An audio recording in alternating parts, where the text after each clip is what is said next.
cuanto a esto que les decía, de la diferencia de electronegatividad y efectivamente cómo están dispuestos las nubes electrónicas en una molécula, pero acá hay que pensarlo más en términos de cómo vibran los enlaces. No lo piensen tanto en cómo está dispuesto la nube electrónica. Cuando uno habla de momento dipolar, habla justamente de cómo está repartida las nubes electrónicas en la molécula. Acá estamos hablando más de determinados grupos funcionales, cómo vibran unos respecto a otros. ¿Bien? Como cada uno de estos enlaces. Por eso no mezclemos los temas. Por favor, si me explican algo de espectroscopía y R, no me hablen de momento dipolar, porque no va a estar, no va a ser correcto. Piénsenlo en términos de enlaces, cómo vibran determinados enlaces correspondientes a determinados grupos funcionales. Entonces,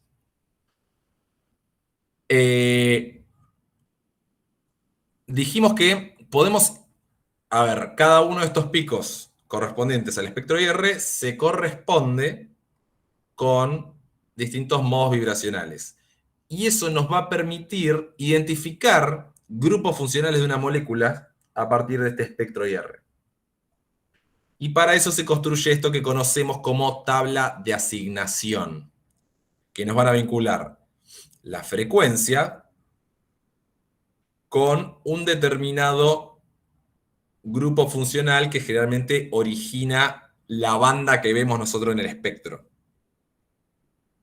Entonces, de vuelta, acá, por ejemplo, tenemos este doble enlace carbono-carbono, fíjense, nos lo da para una frecuencia de 1650, que en realidad esto está escrito como número de onda. Acá se los aclaro para que no queden dudas. El número de onda es 1 sobre longitud de onda, ¿bien? Es la inversa de la longitud de onda. Es una forma de expresar la frecuencia. Este doble enlace, carbono-carbono, fíjense, nos da un número de onda o una frecuencia de 1650. Y si vamos acá, este es una molécula de 5 o 6 carbonos, y fíjense, tiene un doble enlace, es un 1 hexeno, perdón, 1 hexeno. Y fíjense que tenemos para este pico característico, fíjese cómo está la escala, que va subiendo. Acá tenemos el 1500 y acá tenemos el 2000. Va subiendo para la izquierda. Y más o menos a la altura de 1650 tenemos el pico carbono-carbono, doble enlace carbono-carbono. Esto como un Profe, ejemplo. Sí. no se está viendo su mouse. Ah, ¿no se ve mi mouse? No, está señalando y Es no. verdad. A ver, a ver. Está apuntando profesor en el diagrama de arriba, o sea, en el esquema de arriba. Se ve Cuando ahora. decís que está a 1650, ahí está, ahora sí lo veo. Ahí se No ve, se pero veía cuando antes veo el el mouse, gráfico, sí, ¿no? ahora sí se ve, sí. Ah, ¿Podrías explicarlo de vuelta? va de nuevo. Sí, disculpen, pensé que me estaban viendo el mouse. Bien, fíjense, como dijimos, este es el espectro IR del 1 hexeno, ¿bien? Una molécula de 6 carbonos que tiene un doble enlace. Yo creo que es en el momento que yo salgo para admitir a alguien y vuelvo a entrar.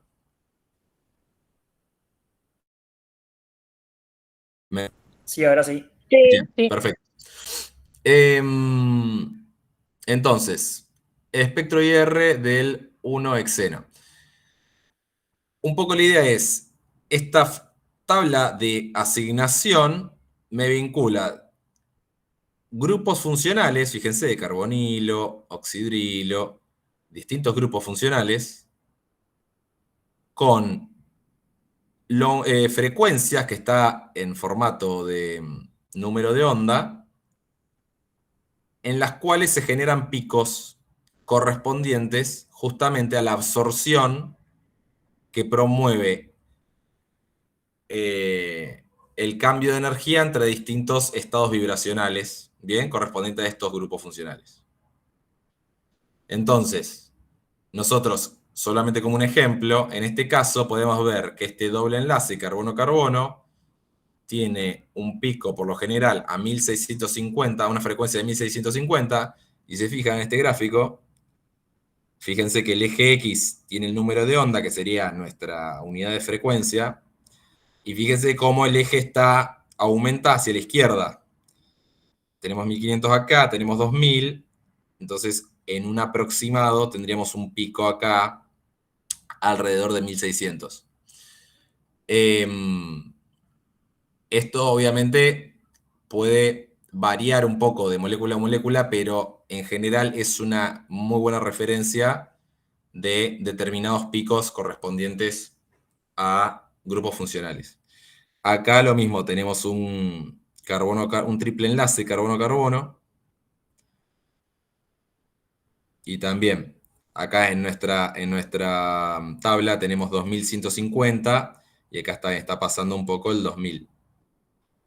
¿Se entiende un poco? Entonces, la tabla de asignación nos va a servir como referencia para poder identificar grupos funcionales en nuestras moléculas.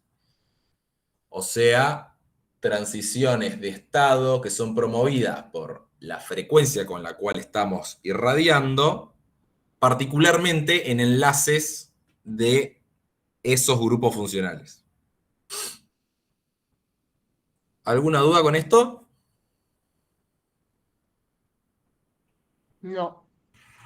No. Muy bien.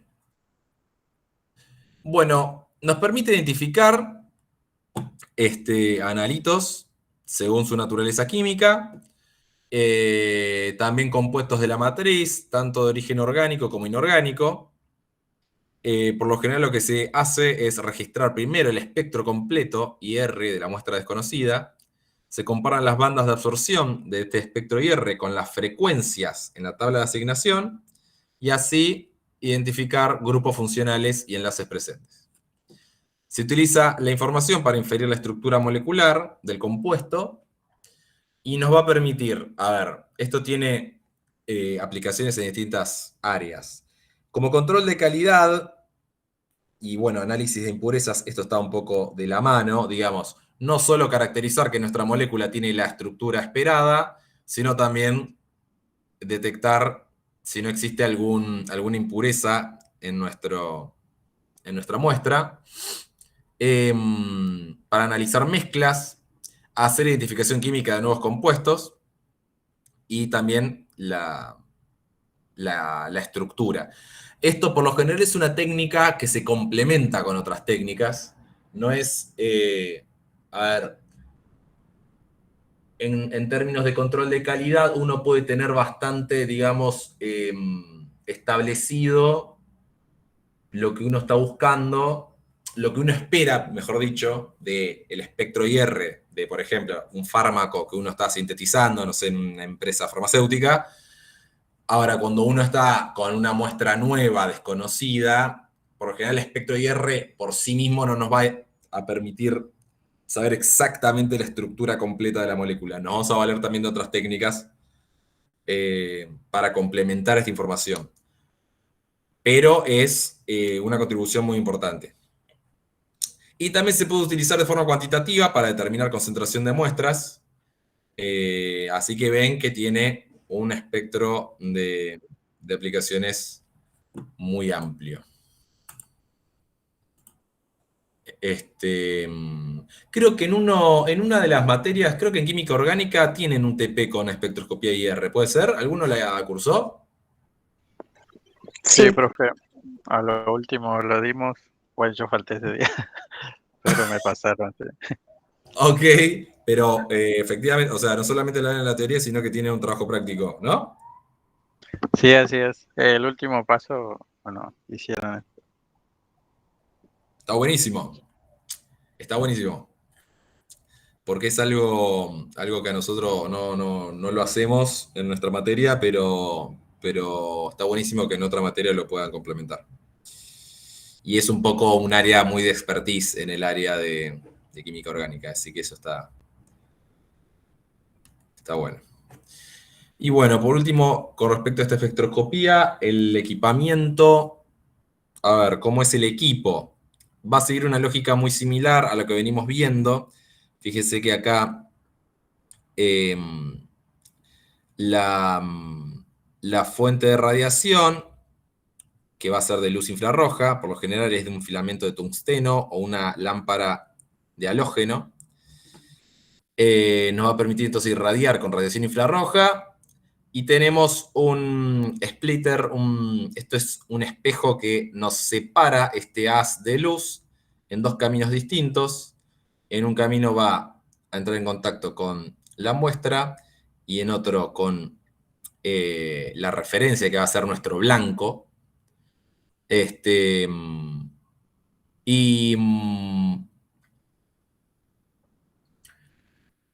Bien, y de estos rayos van a seguir hasta lo que va a ser nuestro monocromador. Aquí es donde, como ya vimos, el monocromador nos va a permitir seleccionar la longitud de onda que queremos analizar y luego va a llegar esta radiación al detector y luego al procesador y efectivamente a nuestra pantalla.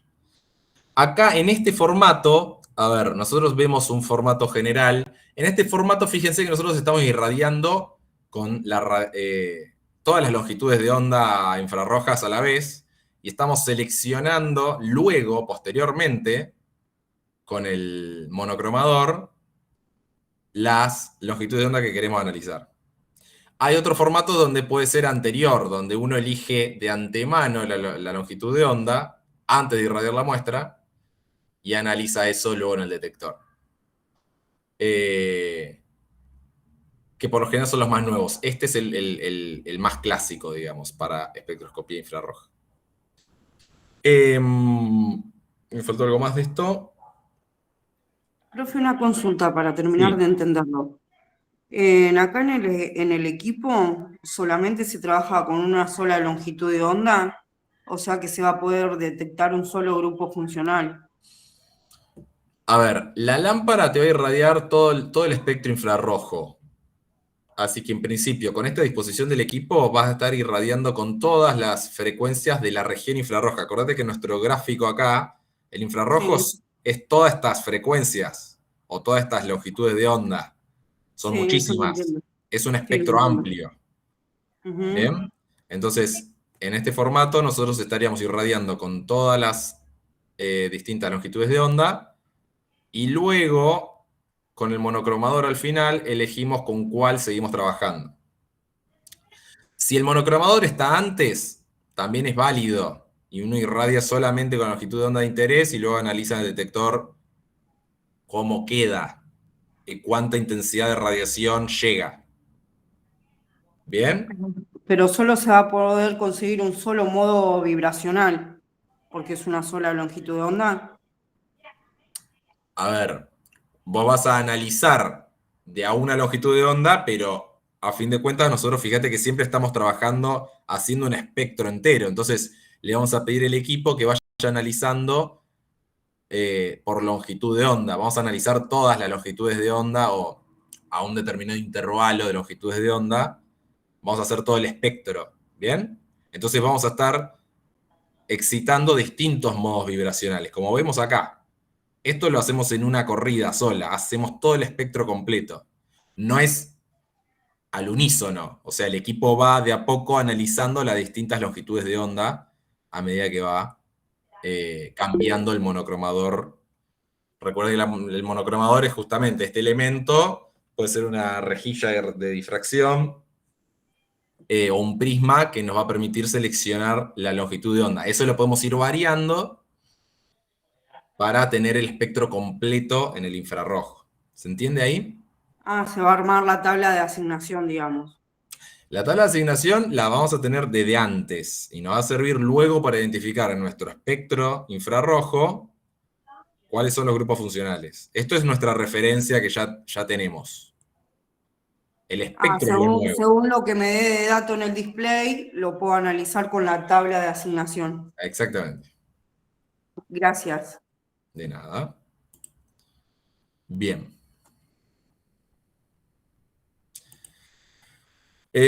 Con esto estamos. Sí. Bueno, y como ventajas, permite una identificación rápida y no destructiva de los compuestos. Requerimos muy poca muestra. Y bueno, es muy versátil. Lo podemos utilizar para distintas áreas, tanto para obtener información estructural como funcional de los compuestos. No, como parte de las desventajas tenemos que no nos permite analizar concentraciones demasiado bajas y podemos tener algunas interferencias por radiación de fondo o absorción de agua. Hay que tener algunos cuidados técnicos y no es trivial la identificación de los espectros. A veces con moléculas más complejas, fíjense que nosotros estuvimos viendo moléculas súper simples, el formaldehído en un caso, y luego una molécula de 6 carbonos. Para moléculas más grandes es bastante más complejo y requiere entrenamiento. Y bueno, algún software de ayuda también. Bien. Bueno, ahora vamos a pasar a espectroscopía de fluorescencia. ¿Hasta acá estamos bien? ¿Tienen alguna duda que quieran preguntar?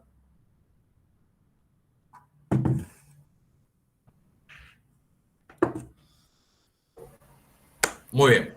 Profe, bueno, Sí. nada más recordando el test que hicimos en química, en orgánica, Sí. sí, la experiencia fue tener 2 elementos. Uno, si no me equivoco, era etanol y el otro era agua. Marcábamos las bandas y nos daba los picos específicos del elemento que estábamos midiendo. Y pasó justamente que uno de ellos se mezcló con agua y nos dieron valores distintos. Ahí pudimos ver lo sensible lo que era la Mira, qué bueno. Está muestra. bueno, como un ejemplo de un posible error que uno puede tener, digamos. Sí, sí. Qué bueno. No conozco a ninguno de los docentes, pero está bueno. La verdad, como TP, también para conocer el equipo. Está copado. Bueno, buenísimo. Gracias por contar la experiencia. Sí, piénsenlo. Históricamente tuvo una importancia muy importante esta técnica. O sea, fíjense que nos está permitiendo conocer un montón de cosas de la molécula. Y el hecho de poder armar las tablas hace que sea súper, súper versátil. Bien. Bueno. Pasamos entonces a la espectroscopía de fluorescencia. Vamos a retomar un poquito algunas cositas de la unidad 6. ¿Se acuerdan que nosotros ahora sí volvemos a estados electrónicos, ¿bien? Como en espectroscopía UV visible. Recuerdan que cuando irradiamos con radiación de la región UV visible, las moléculas podían pasar de un estado electrónico fundamental a un estado electrónico excitado, siempre que irradiemos con una energía, con una longitud de onda que permita esta transición electrónica. ¿Se acuerdan que la transición electrónica la diagramamos como con esta ecuación? Energía igual a la constante de Planck, h, c es la velocidad de la luz, dividido la longitud de onda. Esta sería la energía de un fotón de una radiación con esta longitud de onda, ¿no? Bien.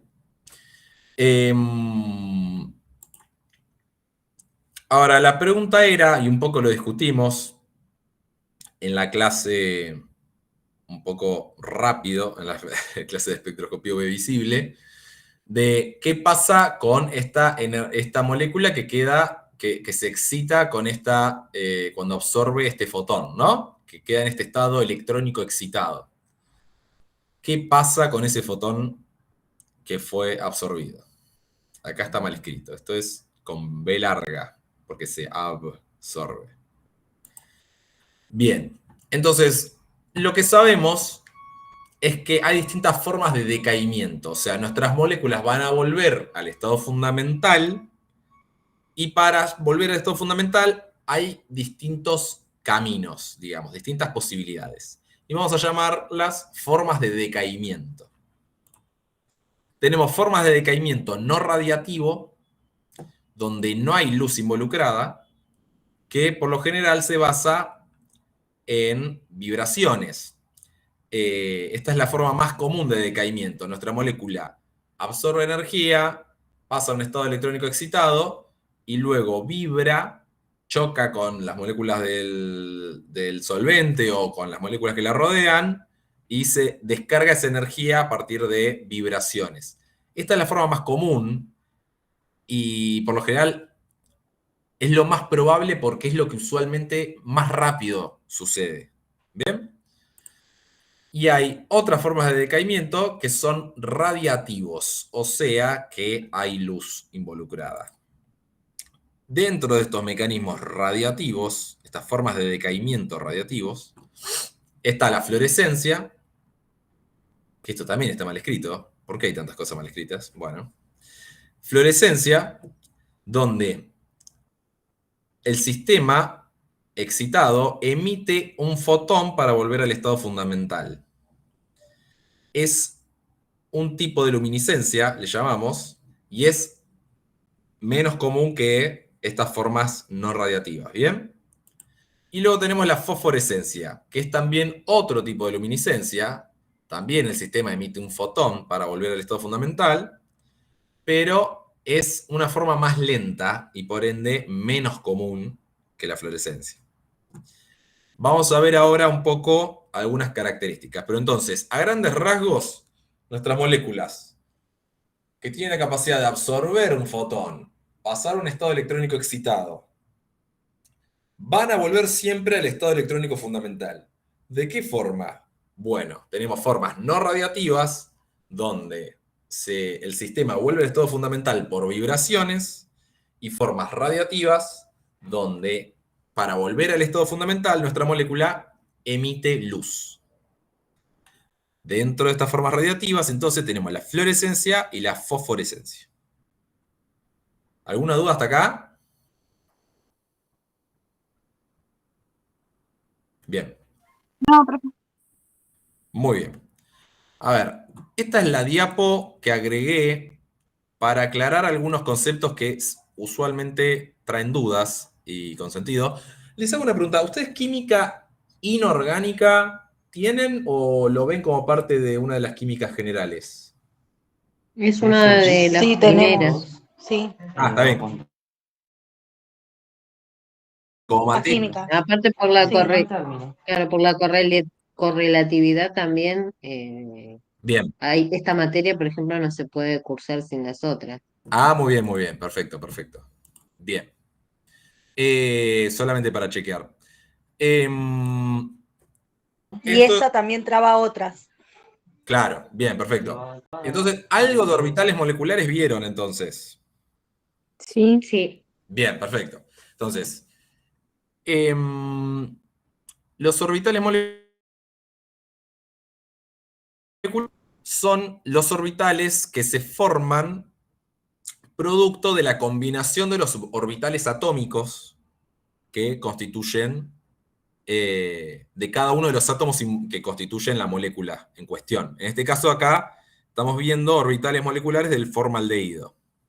Bien. Lo que, a ver, repasando un poquito, acá, en este lado, el lado izquierdo, ustedes ven mi mouse ahí, ¿no? Sí. No, no se ve, perdón. No se ve el mouse. Ahí sí, Ahora sí. ahí sí se ve. Ahí sí, no sé, es medio magia negra esto, pero bueno. Bien, ahora, estoy contento que ahora se ve. Bien, entonces tenemos un 1, otro orbital molecular, sigma 2, fíjense, y acá, distintos orbitales moleculares que están ocupados. Dice que tenemos un orbital pi, que este se corresponde a este enlace carbono-oxígeno, carbonilo. Tenemos un orbital no enlazante más arriba, y fíjense que tenemos un orbital antienlazante vacío acá arriba, que sería el orbital desocupado de menor energía. Básicamente, no les voy a estar tomando química inorgánica de cero, quédense tranquilos. La idea de acá es poder entender cómo nuestra molécula tiene orbitales moleculares que se da justamente por la asociación, la interacción entre los orbitales atómicos de los distintos átomos que la componen, y que va a tener orbitales moleculares ocupados por electrones, como está diagramado acá con flechitas, y orbitales desocupados. Acá nos va a interesar justamente el orbital desocupado de menor energía, porque va a ser el que se ocupe en caso de que los electrones adquieran la energía suficiente para saltar a este nivel de energía. Entonces, un poco lo traigo como repaso, porque cuando hablamos nosotros de excitación de nuestros electrones gracias a la interacción de la radiación con nuestra molécula, estamos hablando de justamente que algún electrón pueda pasar a un orbital de mayor energía. ¿Bien? Ahora, ¿qué pasa? También tenemos que tener en cuenta qué pasa con el spin de nuestros electrones. El spin es una propiedad intrínseca de los electrones que usualmente se la diagrama como una pelotita que gira en una dirección o que gira en otra, pero que la verdad que no es eso el spin. El spin es una forma de explosión. Es una propiedad que se utiliza para elementos, cuerpos en rotación, pero en este caso a nivel cuántico, ¿bien? Y tiene toda una matemática por detrás que no nos vamos a meter, pero básicamente caracteriza a nuestros electrones y tiene dos valores permitidos, más un medio y menos un medio. Y por eso es que las diagramamos con una flechita para arriba o una flechita para abajo, ¿bien? Más un medio o menos un medio.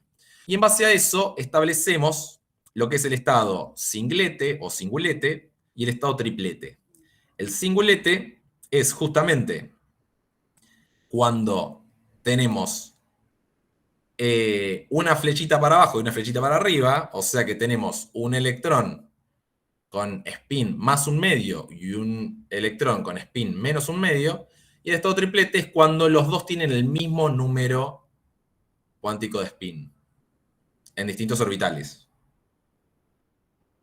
Esto lo traigo como repaso, porque ahora nos va a importar qué sucede con el spin. Y si no tenemos por ahí dónde apoyarnos en este sentido,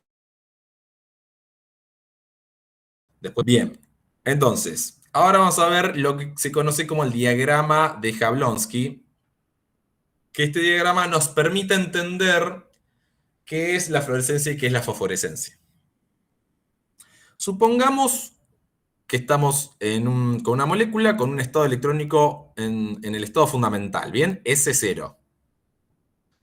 Fíjense, tenemos distintas posibilidades. Tenemos S2, S1 y T1. La línea negra gruesa nos indica estados electrónicos excitados y las líneas más finitas nos indican estados vibracionales correspondiente a cada uno de estos estados electrónicos, ¿bien?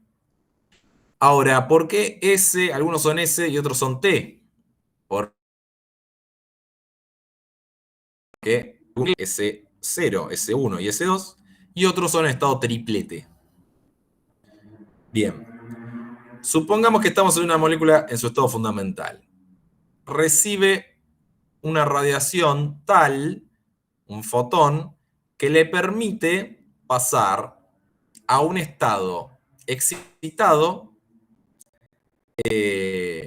un estado electrónico S2 excitado, y además a un estado, a un nivel vibracional excitado dentro de este estado electrónico.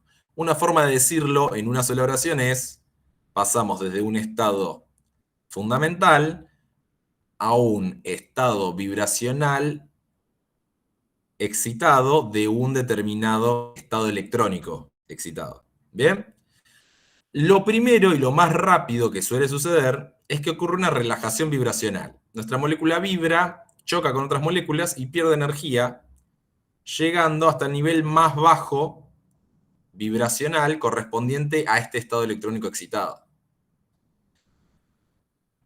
A ver, acá lo más común es lo que llamamos conversión interna. La conversión interna es: nuestra molécula pasa de un estado electrónico, desde el nivel vibracional más bajo correspondiente a un estado electrónico excitado, hacia un estado vibracional excitado de otro nivel electrónico, que tienen, fíjense que está a la misma altura, por ende tiene una energía similar este estado. Entonces es una forma de pasar de un estado electrónico S2 a un estado electrónico S1, pero con en un estado vibracional más alto. ¿Se entiende la lógica hasta acá? Esta es una forma de decaimiento ¿de qué tipo? No radiativa, porque no hay luz involucrada acá. Acá, nuestro sistema está primero perdiendo energía en forma de vibraciones, luego produciéndose esta conversión interna y sigue perdiendo energía por vibraciones. Hasta acá, dos formas de decaimiento no radiativas. ¿Hasta acá me siguen? Sí, profesor. Buenísimo. Y acá fíjense, si seguimos por el camino de lo no radiativo, tenemos distintas posibilidades. Tenemos una posibilidad que es el entrecruzamiento entre sistemas, se le llama. Acá es, nuestra molécula pasa de un estado electrónico singulete a un nivel vibracional determinado de un estado triplete. Y esto puede seguir decayendo no radiativamente por relajación vibracional. Puede volver a hacer lo mismo, otro entrecruzamiento de sistemas, para pasar a un estado vibracional determinado de nuestro estado electrónico fundamental. Y seguir decayendo de forma no radiativa por relajaciones vibracionales. Este camino que acabo de describir, desde un estado electrónico excitado, desde un determinado estado vibracional excitado dentro de un estado electrónico S2, produciendo una relajación vibracional primero, luego una conversión interna hacia otro estado electrónico, siguiendo relajando por relajación vibracional, y luego entrecruzamiento entre sistemas, y luego otro más para volver a seguir el camino de relajación vibracional. Todo es un conjunto de pasos de formas de decaimiento no radiativas. Nuestra molécula, de alguna manera, está perdiendo energía por vibraciones a velocidad muy rápida. Y esto es, digamos, lo más común por lo general. Muchas veces puede no haber entrecruzamiento entre sistemas y esto seguir relajándose todo por el estado singlete. ¿Bien? De S2 a S1 a S0 y todo relaja vibracionalmente. Entonces, estos tres mecanismos, relajación vibracional, conversión interna y entrecruzamiento entre sistemas, son las tres formas que conocemos de decaimiento no radiativo. Ahora, ¿qué pasa con los mecanismos radiativos? Tenemos, dijimos, la fluorescencia y la fosforescencia, que acá está, en verde la fluorescencia y en azul la fosforescencia. La fluorescencia es la luminiscencia que se produce, la emisión de fotones que se produce por el decaimiento desde un estado singlete excitado, o sí, podemos llamar singlete excitado, cuando decae al estado singlete fundamental. O sea, se emite un fotón promoviendo la transición de estados con el mismo número cuántico de spin. Pasamos de S1 a S0. Bien, entonces estamos emitiendo un fotón, perdiendo energía para llegar al estado fundamental, manteniendo el mismo número cuántico de spin. O sea, la flechita, como la vemos acá, pasa de estar acá a estar en el orbital de abajo, pero sigue, digamos, mirando para abajo. ¿Bien? Con números de spin opuestos. Ahora, la fosforescencia es más rara e involucra el cambio desde un estado triplete a un estado singlete. Yo lo estoy diciendo de esta manera, igual está bien. Es la emisión de fotones que permite la transición desde un estado con un determinado número cuántico de spin hacia otro estado con otro número cuántico de spin. Usualmente desde un estado triplete a un estado singlete. Ahora, ¿qué diferencia a estas dos? Que usualmente la fluorescencia es algo que ocurre más rápido, porque requiere un paso intermedio menos. Y a la vez, tanto la fluorescencia como la fosforescencia son más lentas que los mecanismos de relajación vibracional y en general de los mecanismos no radiativos. Bien, tiene que haber algo que retrase estos mecanismos de relajación vibracional para que efectivamente se dé estos procesos de fluorescencia o fosforescencia. Bien, yo sé que es un poco compleja la explicación, pero quiero escucharlos a ver si tienen alguna duda o algo que quieran preguntar.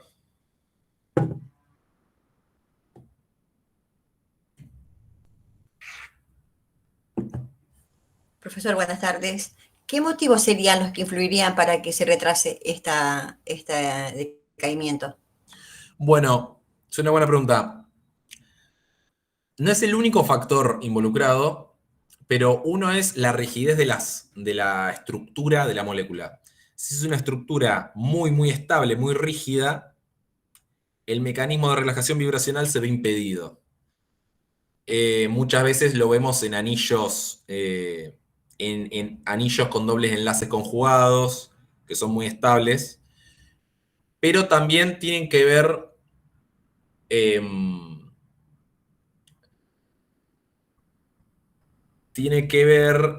la distancia, a ver, cómo se promueve este salto desde un estado electrónico excitado a un estado fundamental. Cuanto más pequeña sea esta diferencia entre lo que sería, por ejemplo, este singlete 1 al singlete fundamental, si es corta esta distancia, se favorece también. Es más fácil que pierda esa energía. Y eso lo vemos también con moléculas que tienen dobles anillos conjugados, dobles enlaces conjugados, que tienen lo que sería la distancia entre acá lo vemos mejor, el orbital de menor energía, el orbital desocupado de menor energía, más cerquita, con menor diferencia, que el último orbital ocupado de mayor energía. ¿Se entiende? En anillos con dobles enlaces conjugados, tenemos este orbital más cerquita que en lo general con otras moléculas. Entonces, esta diferencia, que que haya esta diferencia tan cercana también promueve que sea más fácil esa emisión de fotones para llegar al estado fundamental. Entonces, sería como un doble, los dos factores como más importantes, la rigidez estructural de las moléculas y por otro lado, la diferencia de energía entre el último orbital ocupado y el primer orbital de menor energía desocupado. ¿Se entendió, más o menos? Sí, profesor, sí. Gracias. Buenísimo.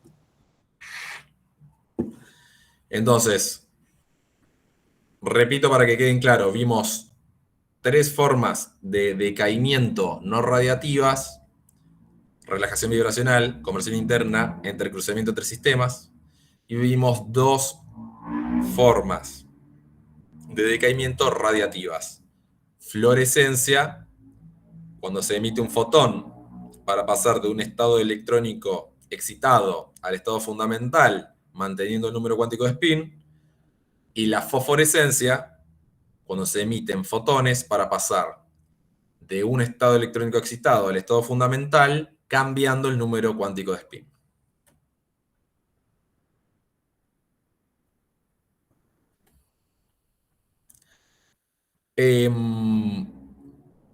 A ver, a esto los invito a que pensemos juntos esto.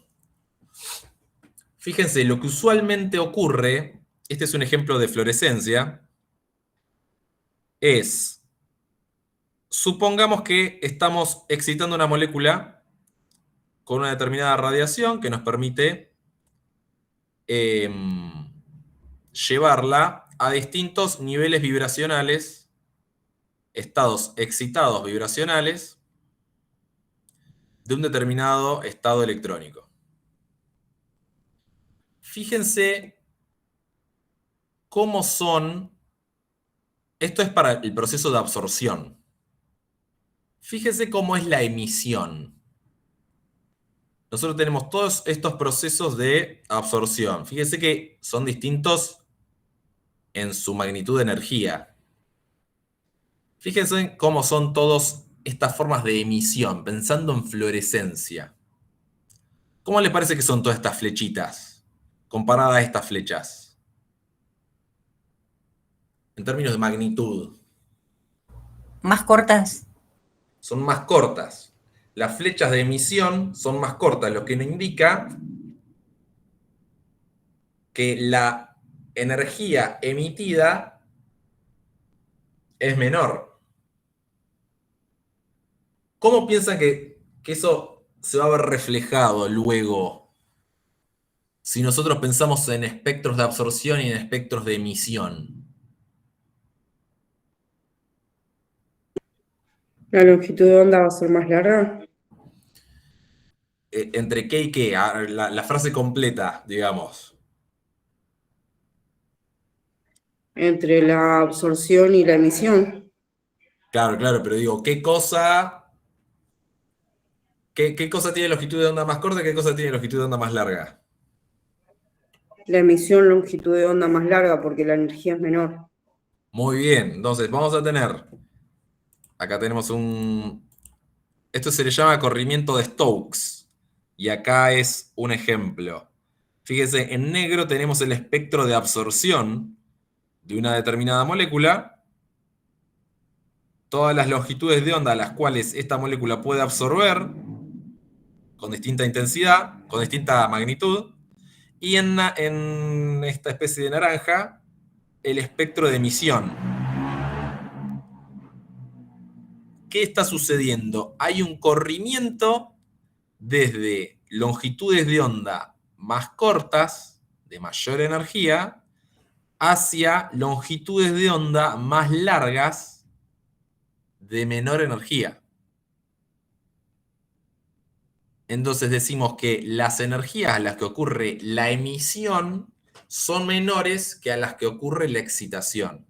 Esto es lo que llamamos el corrimiento de Stokes.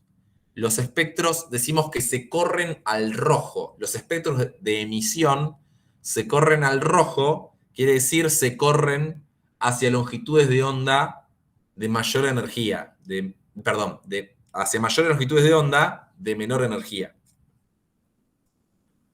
¿Y por qué piensan que si yo irradié mi muestra y permití que llegue a un estado vibracional excitado de un estado electrónico S1, luego toda la emisión de todos estos fotones siempre parte de acá abajo? ¿Por qué?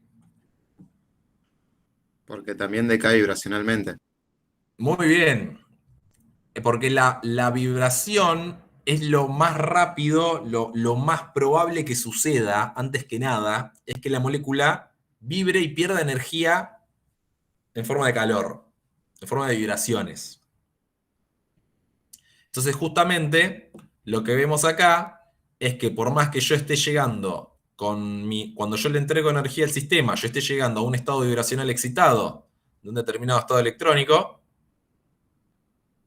rápidamente esto decae vibracionalmente hasta el nivel más bajo vibracional del estado electrónico excitado, y luego, si la molécula me lo permite, emita fotones en forma de fluorescencia, en este caso, para llegar al estado fundamental. Entonces siempre tenemos una pérdida de energía en el medio, que hace que nuestros fotones emitidos finalmente sean de menor energía que con los que yo excité la molécula en primer lugar. ¿Alguna duda con esto?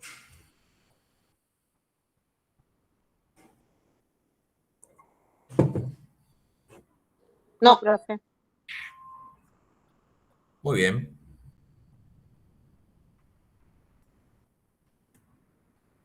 Alguien se está uniendo un poco tarde. Bien. Vamos a ver un poco de aplicaciones.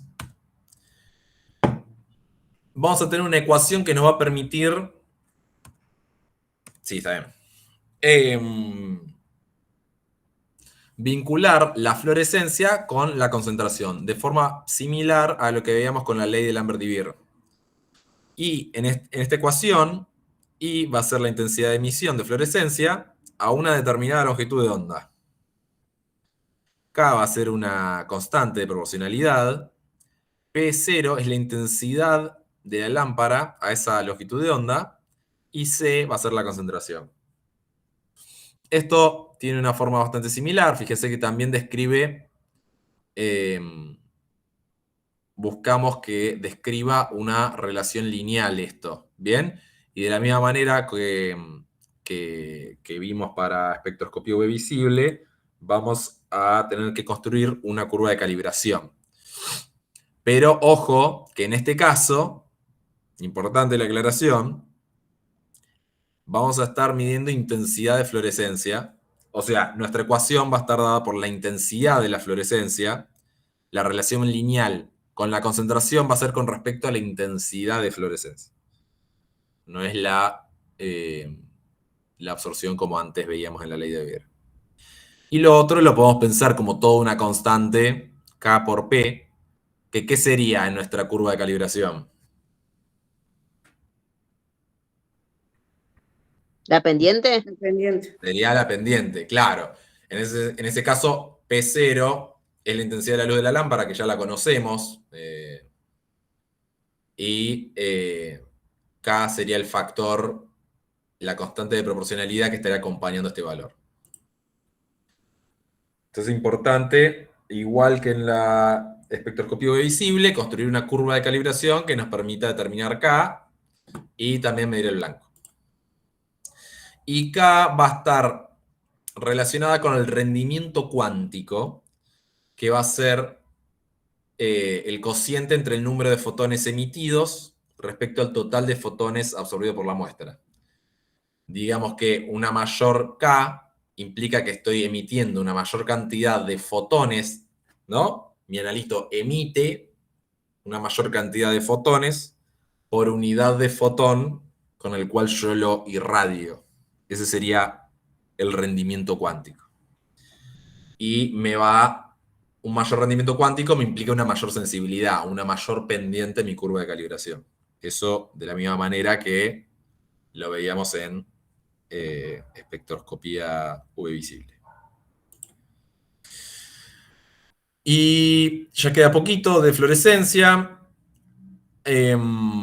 Fíjense, tenemos lo que sería el diseño del equipo, tenemos nuestra fuente de luz que nos va a irradiar con muchas longitudes de onda, un monocromador de excitación que nos va a permitir elegir la longitud de onda con el cual excitamos la muestra, que va a estar acá.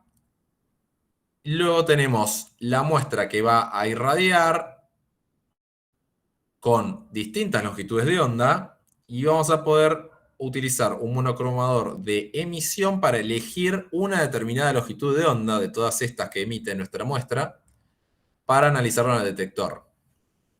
Y fíjense que dice acá, y resáltenselo, que es fundamental que se debe medir a 90 grados de la fuente de excitación. ¿Por qué piensan que puede ser importante medir a 90 grados?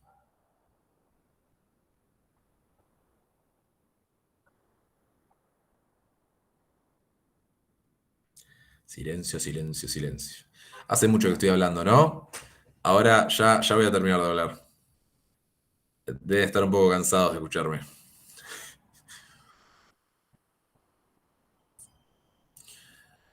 ¿Alguna idea? A mí no. Porque hay muchas longitudes de onda en la emisión. Tiene que ver con la longitud con la radiación de emisión. Básicamente, nosotros, por lo general, cuando nos estamos irradiando una muestra, estamos irradiando con una intensidad importante. Y si nosotros analizamos en la misma línea, podemos estar llevándonos, digamos, radiación proveniente de la excitación. Por más de que nosotros midamos a otra longitud de onda, podemos tener ruido de nuestra radiación con la cual estamos excitando la muestra. Entonces, por eso, por lo general, la luminiscencia que genera nuestra muestra al volver al estado fundamental es de menor intensidad que la radiación con la cual nosotros estamos excitando la muestra.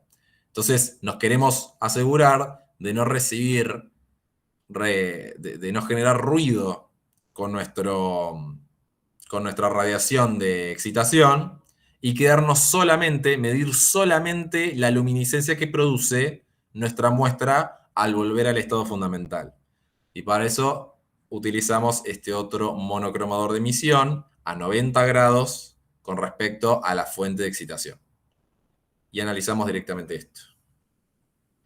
Fíjese qué importante, ahora lo vamos a seguir discutiendo, tener un monocromador de excitación y un monocromador de emisión. Fíjese, esto es la primera vez que lo vemos así.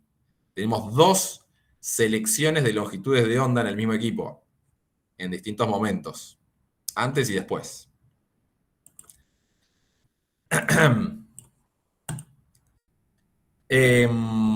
Bueno, la pregunta de ¿para qué tipo de analitos me sirve esta técnica? Como dijimos, no es lo más común. Las cosas no suelen florecer. Pero podemos... bueno, como dijimos, las moléculas que suelen tener una gran proporción de dobles enlaces conjugados son las que más usualmente tienen la posibilidad de ser luminiscentes. Y hay algunas formas de hacer que la técnica de la espectroscopía de fluorescencia alcance una mayor cantidad de analitos, por más de que estos no florezcan de por sí. Por un lado, podemos marcar un determinado analito con una molécula fluorescente. Podemos, por ejemplo, una proteína, fusionarla con un fluoróforo. O en este caso, por ejemplo, el calcio se puede medir utilizando una proteína que se llama fluoresceína, que se une a calcio, entonces nos permite cuantificar calcio gracias a esta unión. Otro es la quimioluminiscencia, que es la emisión de luz producida por una reacción química. Esto hay varias enzimas conocidas por ahí escucharon HRP, hay distintas enzimas que permiten esto, que al catalizar una determinada reacción química, se pierde energía en el proceso generando luminiscencia. Entonces uno puede cuantificar la cantidad de producto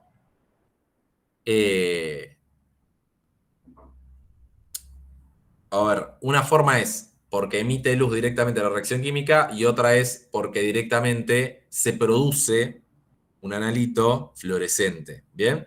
Y ahí es como uno puede relacionarlo por estequiometría. Por ejemplo, si nuestro analito de interés es el sustrato de la reacción, entonces la cantidad de producto fluorescente va a ser proporcional a la cantidad de analito inicial que teníamos. Y otra forma es el aplacamiento, que en inglés se conoce como quenching, que si un analito absorbe a una determinada longitud de onda donde otra sustancia florece, el aumento de la concentración de ese analito va a disminuir la intensidad de fluorescencia. Entonces, es una forma indirecta, digamos, de conocer la concentración de otro analito, disminuyendo la intensidad de fluorescencia del otro analito. ¿Bien? Estas son como distintas formas con distintos alcances. Como ventajas, podemos mencionar primero la sensibilidad. Eso es súper importante en fluorescencia. Tiene una sensibilidad buenísima, lo que me permite determinar concentraciones muy bajas de analito. Y esto quiero que marquen en mayúsculas. La especificidad, que es bastante alta. ¿Y por qué? Porque justamente tenemos la posibilidad de elegir tanto longitud de onda de excitación como de emisión. ¿Se acuerdan cuando yo les hablé de la particularidad de la disposición de este equipo? Nosotros, fíjense, estamos irradiando, eligiendo una longitud de onda para excitar la molécula y luego eligiendo otra longitud de onda de la emisión de mi analito. Entonces, eso hace que sea una combinación muy específica para un determinado analito. Eso es lo que vuelve muy específico este tipo de técnica. Tiene un buen rango lineal y es un método fácil de utilizar, en general económico, dependiendo de los reactivos que utilicemos, pero menos económico que la espectroscopía que ya conocemos UV visible.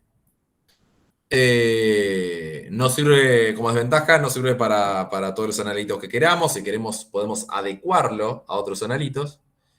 Y a veces pueden no ser muy estables estos analitos fluorescentes. Como dijimos, es menos barato que la espectroscopía visible y no es útil en la identificación. Nosotros tenemos que saber lo que estamos yendo a buscar, lo que estamos yendo a medir. No nos sirve, digamos, para moléculas nuevas, excepto que, bueno, florezcan de por sí, que tenemos que tener mucha suerte. Bien. Les propongo que hagamos un recreito. No queda mucho, pero me parece un buen momento para descansar un poquito. No sé si quieren preguntar algo o estamos bien.